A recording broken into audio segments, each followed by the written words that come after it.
নমস্কার, কেমন আছেন সবাই? পূজা সেল কিচেনের নতুন একটি রেসিপিতে আপনাদের সবাইকে স্বাগত।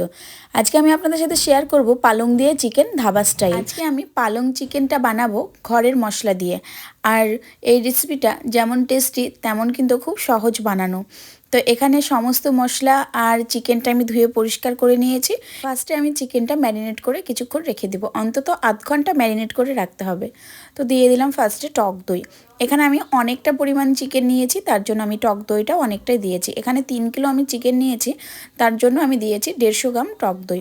এবার আমি 2 চামচ মতো দিয়ে দিলাম আদা আর রসুন পেস্ট। ম্যারিনেটের সময় কিন্তু আমি এখানে অল্প পরিমাণ আদা রসুন দিব, যেহেতু রান্নাতে এখনও আমি আদা রসুন ব্যবহার করব। দিয়ে দিলাম অল্প একটু লবণ আর দিয়ে দেব অনেকটা পরিমাণ গোলমরিচের গুঁড়ো। এবার সমস্ত কিছু একসঙ্গে হাত দিয়ে ভালোভাবে আমি ম্যারিনেট করে নেব। ম্যারিনেট করার পর আমি কিন্তু বাইরেই রেখে দেবো, ফ্রিজে রাখছি না, আধ ঘন্টা মতো আমি রেখে দেবো। আর চিকেন ম্যারিনেট করার সময় যেই দইটা নিয়েছি সেটা কিন্তু টক দই, পিওর টক দই হতে হবে। আর টক দই আর মশলা দিয়ে মাখানোর পর একটু গরম মশলার গুঁড়োটা দিয়ে দিচ্ছি। প্রথমের দিকে দিলে কিন্তু গরম মশলার গুঁড়োর যেই ফ্লেভারটা সেটা থাকবে না, তার জন্য লাস্টের দিকে গরম মশলার গুঁড়োটা দিয়ে অল্প একটু ম্যারিনেট করে আমি রেখে দিলাম। এবার আমি এটা আধ ঘন্টা মতো রেখে দেবো, ততক্ষণ আমি এদিকে একটা মশলা বানিয়ে নেব। কড়াইতে দিয়ে দিলাম সরিষার তেল, খুবই অল্প পরিমাণে দিয়ে দিলাম। এবার দিয়ে দিলাম পরিমাণ মতো পেঁয়াজ কুচি আর দিয়ে দিলাম আদা কুচি। আর এখানে আমি পেঁয়াজটা কিন্তু মিডিয়ামভাবে কুচি করে নিয়েছি। পরিমাণ মতো দিয়ে দিলাম কাঁচা লঙ্কা আর রসুন, তবে ঝালটা কিন্তু আপনাদের স্বাদ মতো দিবেন। এখানে আমি এই যে শুকনো লঙ্কাটা দিয়েছি, এটা কিন্তু কাশ্মীরি শুকনো লঙ্কা, এটাতে কোনো ঝাল হবে না তেমন একটা, খুব কম ঝাল, শুধু কালারের জন্য দেওয়া হয়েছে। দিয়ে দিলাম অল্প একটু জিরে। এবার এই মশলাগুলো একটু ভেজে নেব। যখন এই মশলাগুলো 50% ভাজা হয়ে যাবে তখন আমি দিয়ে দিলাম পালং শাক আর দিয়ে দিলাম ধনেপাতা কুচি।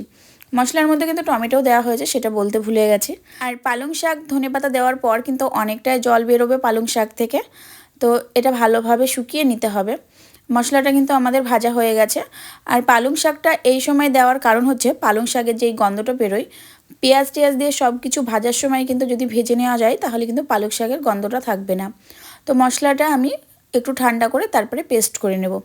ওই কড়াই আমি আর একটু দিয়ে দিলাম সরিষার তেল। এবার দিয়ে দিলাম গোটা গরম মশলা, তেজপাতা, শুকনো লঙ্কা। গরম মশলা ফোড়নের পর দিয়ে দিলাম পেঁয়াজ। পেঁয়াজ কিন্তু এখানে অল্প পরিমাণ দিয়েছি। আর এবার সমস্ত কিছু ভাজা হয়ে গেলে এর মধ্যে আমি দিয়ে দেবো ম্যারিনেট করে রাখা চিকেনটা। আর পেঁয়াজটা কিন্তু এখানে বেশি ভাজিনি আমি, মাংসটা যখন কষানো হবে তখন আস্তে আস্তে পেঁয়াজটাও গলে যাবে। তো চিকেনটা আমি দিয়ে দিলাম। এবার কিন্তু ভালোভাবে নেড়ে নিতে হবে, কারণ মশলাটা এর মধ্যে টক দইটা আছে আর এমনি যেই মশলাগুলো আছে তলায় লেগে যাওয়ার ভয় থাকে, তার জন্য চিকেনটা দেওয়ার পর কিন্তু ভালোভাবে তলার দিক থেকে নাড়তে হবে। এখন আমি চিকেনটা 20% মতো আমি রান্না করে নেব। তারপরে আমি এর মধ্যে কিছু মশলা অ্যাড করব, গুঁড়ো মশলা।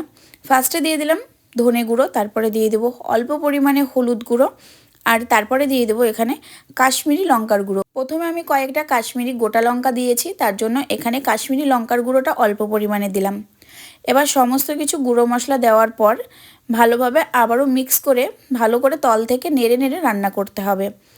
আর এইরকমভাবে আস্তে আস্তে আমি 50% এইভাবে কুক করে নেব। তারপরে যেই মশলাটা আমরা রেডি করে রেখেছিলাম সেই মশলাটা দিতে হবে। অনেক রকমভাবে হয়তো পালং শাক দিয়ে চিকেন রান্না করে খেয়ে দেখেছেন, একবার এইরকমভাবে ট্রাই করে দেখবেন, সবার ভালো লাগবে। আর এই চিকেনটার সবথেকে টেস্টি যেটা হচ্ছে গ্রেভিটা সবথেকে বেশি ভালো লাগে। তো মশলাটা দেওয়ার পর এবার আমি ভালোভাবে আবারও মিক্স করে রান্না করে নেব। তবে এই পর্যায়ে কিন্তু মশলা মিক্স করার পর একদম গ্যাসটা মিডিয়াম রাখতে হবে। আর চিকেনটা রান্নার সময় এখন কিন্তু ঢাকা দিয়ে রাখতে হবে। ঢাকা দিয়ে রাখার কারণে চিকেন থেকে কিন্তু জল বেরোবে, সেই জলটা দিয়ে রান্নাটা হয়ে যাবে।